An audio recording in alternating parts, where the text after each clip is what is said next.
अब देखते हैं इस मंत्र के माध्यम से, मंत्र को बाद में देखेंगे इसमें क्या कहना चाह रहे हैं। इसमें ईश्वर के गुण और प्रजाजन के और सभापति, धार्मिक सभापति के गुण बताए गए हैं। तो देखते हैं, यस्या जिस सच्चिदानंद आदि लक्षण युक्त धार्मिक सभापति और प्रजाजन के सभी मणि उत्पन्न हुई संसार में ऊर्ध्वा उत्तम अमति स्वरूप प्रकाशमान अधिभूत प्रकाशित हुआ है, उसका स्वरूप, ईश्वर का स्वरूप और हमारा भी स्वरूप प्रजाजन हम ही में आते हैं और हम भी प्रजाजन में ही आते हैं।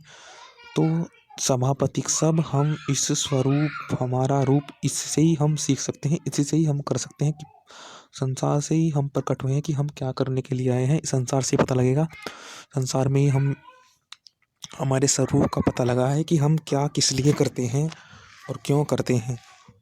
परमात्मा का स्वरूप भी इसी सृष्टि से स्वरूप प्रकट हुआ, प्रकाशित हुआ, अभिधूतत हुआ है।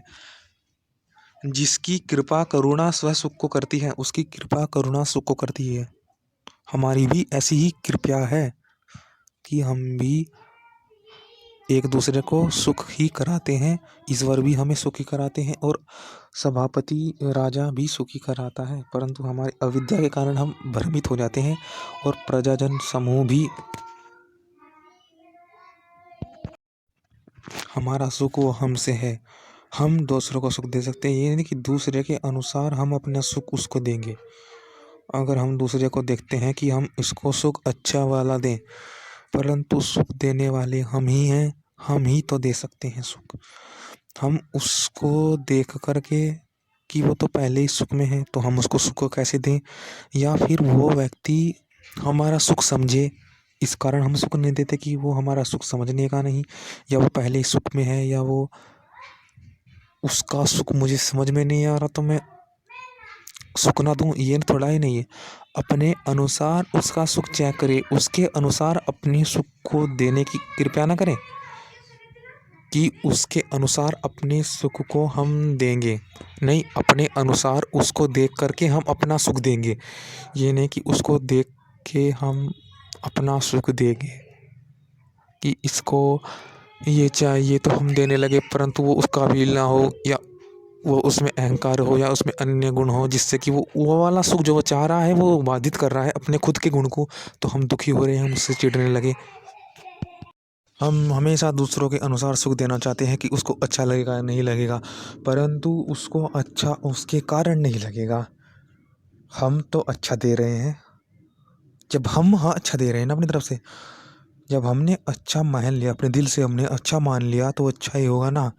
परंतु उसने अपने दिल से अच्छा नहीं माना, उसमें थोड़ा गुणों के कारण वो अपने सुख को ही बाधित कर रहा है। तो आप अपने अनुसार सुख दीजिए किसी को, उसके अनुसार सुख नहीं, अपने अनुसार अच्छा करने का, क्योंकि सब एक दूसरे को सुख दे ही रहे हैं, समझ रहे हैं कि सुख नहीं परंतु दे ही रहे, वास्तविकता यही है, उसके अनुसार देते हैं, इसमें कहीं गड़बड़ी हो जाती है।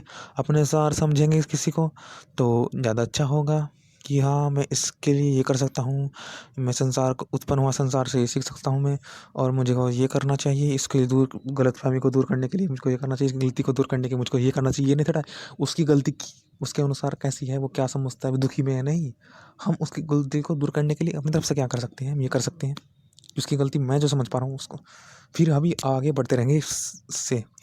तो देखते हैं कि जिस प्रजा सुक्रतु, जिस उत्तम प्रजा व कर्मयुक्त प्रजा, मतलब ईश्वर की प्रजा और कर्मयुक्त ईश्वर, सभा स्वामी और प्रजाजन ने ईश्वर की इस प्रजा और ईश्वर भी अपने अनुसार ही सुख दे रहे हैं, अनुकूल, जो हम सबके लिए अनुकूल हो। हम कहने लगते हैं कभी, हमें दिमाग में भ्रमित हो जाते हैं कि मुझको वो भी चाहिए था, ईश्वर ने ऐसा, वो सब पर्सन होते हैं ना, परंतु ईश्वर ने हमारे अनुसार हमको दिया है, वो अच्छा ही है।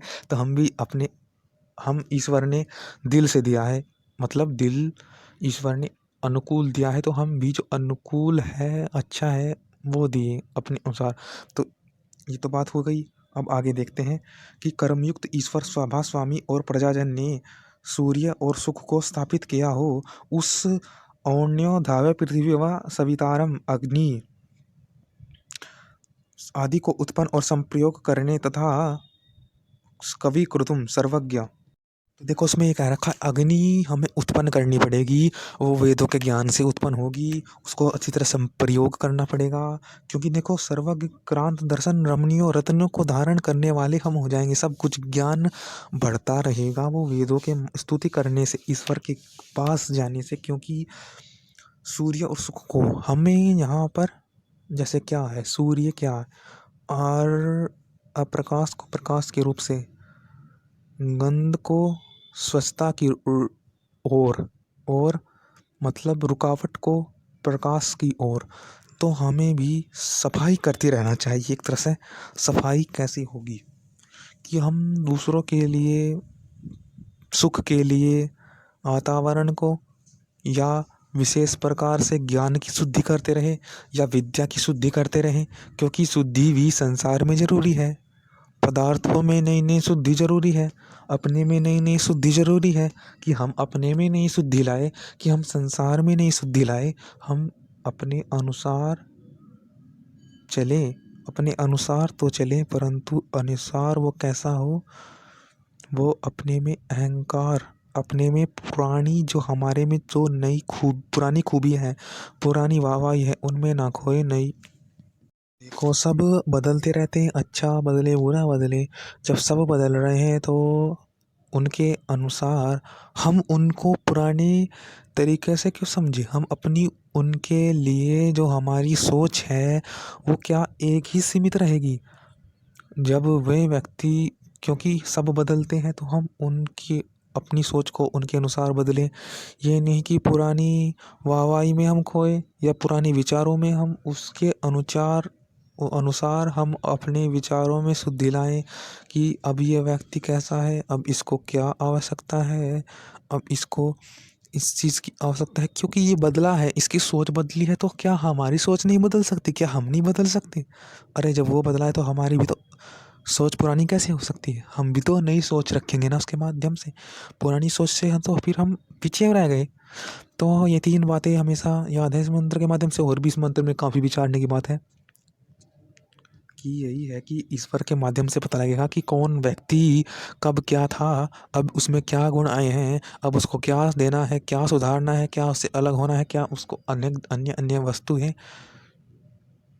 क्योंकि ईश्वर के माध्यम से हम एक दूसरे के सुख के हेतु बन सकते हैं कि हाँ हमें तो ये करना है, हमें बताना है कि तुम बदले हो। अब जो तुम बदले हो वो तुम अपने अनुसार बदले हो या किसी के बाधित या किसी के दबाव में बदले हो।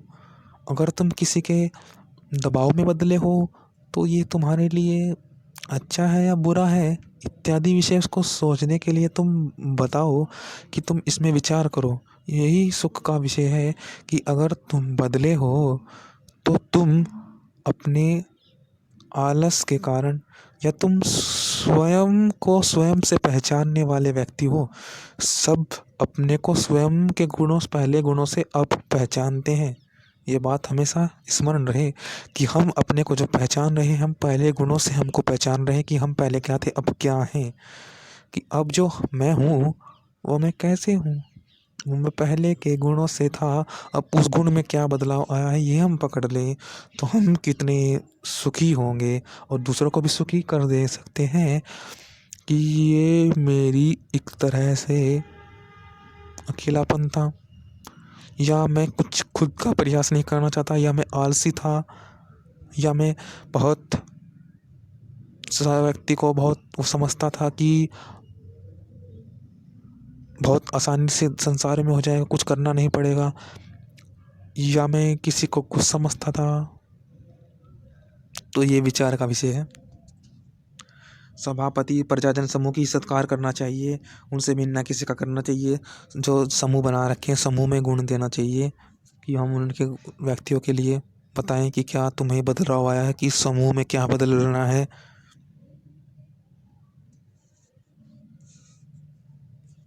ईश्वर के आज्ञा अनुसार वर्तते रहें। ये मंत्र है। अभीतम देव सवितारण्यो कवि क्रतुमार्जामि सत्यस्वाम रत्नधाम भी प्रियम मतिम कविम ऊर्ध्वायस्यामति अर्मा अधिधुतं सविमणि हिरण्यपाणिरमितं सुकृतं कृपयास्व प्रजास्त्व अनुप्राणान्तु प्रजास्त्व अनुप्राणानि। सब जाने कि हम मनुष्य हैं, क्योंकि सबसे उत्तम मनुष्य ही है, उससे उत्तम कुछ है ही नहीं। मतलब हम जीवों के लिए, तो हम जाने कि हम किस लिए क्या करते हैं, कि हम बाधित होकर क्या करते हैं, बिना बाधित होकर क्या करते हैं। हम ऐसे ही हैं। कहते हैं ना कि मनुष्य तो ऐसा ही है कि उसकी रेंज थोड़ी है, उसका विचार थोड़ा है, उसका कैपेबिलिटी थोड़ी है, वो तुरंत बदल जाता है। तो उस बदलाव को ही तो पकड़ना है कि वो बदले क्यों हम हैं, और क्यों हम पहले थे, क्या हम हमको बदले हैं, पहली सोच क्या गलत थी, अब की सोच क्या उत्तम है। मतलब क्या अब उस पहली सोच में अपडेट करना है, वो तो थी उत्तम। क्योंकि हम मनुष्य हैं, तुरंत बदल जाते हैं, तुरंत पूर्ण ज्ञान नहीं ले पाते, अन्य विषय पर चले जाते हैं, उसमें जो आगे तरक्की नहीं कर पाते। क्योंकि हम एक चीज़ करते होते हैं, मन उधर भागता है कि उसको भी पकड़ो, अध्यात्म में गए तो संसार की तरफ, संसार इत्यादि चलता रहता है। क्योंकि संपूर्ण सुखी रहना कैसा है, ये मनुष्य का लक्ष्य है। उसके चक्कर में इधर उधर भ्रमता है वो, तो उसको कैसे सुख पाए, ये विचार मस्तिष्क में होना चाहिए। एक तो ये हो गया, और दूसरा ये भी है कि जैसे मनुष्य आलस्य या स्वयं पर इतना विश्वास नहीं कर पाता, कि वो सोचता है कि मेरी विश्वास की सीमा सिर्फ इतनी ही है कि मुझको, मैं दूसरों से प्रभावित हो जाऊंगा, कि लोग मुझको कुछ करके नहीं देने के, क्योंकि मैंने स्वयं का विश्वास छोड़ दिया। क्योंकि मैं स्वयं नहीं कर पाया तो दूसरे भी मेरे लिए नहीं करेंगे। ये सोच गलत है। मैं भले नहीं कर पाया हूँ, परंतु दूसरे आपके लिए करेंगे। ये बात हमेशा स्मरण रहे कि भले ही मैं नहीं कर पाया हूँ, परंतु लोग, व्यक्ति, ईश्वर और राजा हमारे साथ है, हमारे सुख के लिए साथ है। क्योंकि उसको भी वो ही भाव सताता है, हम दूसरों को वही भाव सताता है। तो उस भाव को पूर्ण करने के लिए आपके साथ, आपसे जुड़ेंगे अवश्य। भले ही देरी हो जाए, भले ही आप समझ ना पाए, वे आपसे जुड़ेंगे अवश्य। वे उस भाव से ज्ञान ले लेंगे कि क्या सही है। क्योंकि उनको भी उस परिस्थिति से भय लगता है, या वो भी उस परिस्थिति को समझ करके उत्तम ढलना चाहते हैं। कि वो भी हर परिस्थिति को देखना चाहते हैं कि क्या उत्तम है, कि क्या ईश्वर मेरे पास है, क्या सब गुण मैं कर पा रहा हूँ। क्योंकि हमको इधर उधर से खींचना है, प्रकृति का अनुभव खींचना है, प्रकृति की अनुभूतियाँ, उसके गुण, उसके उसमें बहुत अच्छी अच्छी रुचि है, उसका नज़ारा खींचना है। या हम ईश्वर को समझना है, ईश्वर साधन मतलब समझ करके आपने लक्ष्य तक जाना है। तो वो हम अलग हो कर ही समझेंगे कि जो विचार था ये भ्रमित कर रहा है मुझको, ये पाने नहीं दे रहा, मुझको इस नज़ारे का, मुझको नज़ारे का अवसर नहीं दे रहा है, नज़ारे को समझने का, इस ईश्वर के गुण को समझने का मौका नहीं दे रहा। तो इससे थोड़ा भय तो होगा ही। तो उसको दूर करने के लिए व्यक्ति तो आएंगे ही। तो वो बताएंगे कि हाँ, इसको मुझे दूर करके इस नज़ारे को महसूस करना है, कि ये नज़ारा किस लिए है, ये नज़ारा वो बता रहा है, ये वो नज़ारा वो नहीं बता रहा कि जो मैं समझ रहा था। ये नज़ारा तो कुछ और, ये परिस्थिति तो कुछ और बता रही है, और मैं समझ रहा था कुछ और। मैं समझ रहा था कुछ और ये परिस्थिति मुझको समझाने के लिए कह रही है कि कुछ और, कि मैं वहाँ पर हूँ, मैं यहाँ पर हूँ ही नहीं, मैं तो ईश्वर के पास हूँ, सदा ईश्वर के पास ही हूँ, रहूँगा, और ईश्वर के गुण महसूस करूँगा, ईश्वर के पास रहूँगा, ईश्वर न्यायकारी तो मैं भी आनंद महसूस करूँगा। तो ये विषय हो गया है। अतः ओ